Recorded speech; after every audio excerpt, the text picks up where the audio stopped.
நாம் தமிழர் கட்சியைச் சேர்ந்த பிரியகுமார் ஒரு ட்வீட் ஒன்று பண்ணியிருந்தார்.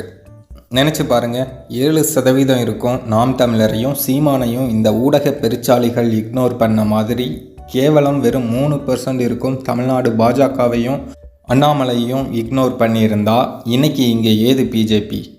திருட்டு அயோக்கிய பிச்சைக்கார சில பல மற்றும் பல ஊடகங்கள் அப்படின்ட்டு ஒரு ட்வீட் பண்ணியிருந்தார். அதுக்கு சவுக்கு சங்கர் ஒரு தரமான பதிலடி ஒன்று கொடுத்துருக்காரு. ஏன்னா அவங்க அரசியல் கட்சி நடத்துகிறாங்க, விவரம் தெரியாத சின்ன பசங்களை டூர் கூட்டிகிட்டு போய் குரலி வித்த காட்டுறது இல்லை அப்படின்ட்டு அவருக்கு ரிப்ளை பண்ணியிருக்காரு.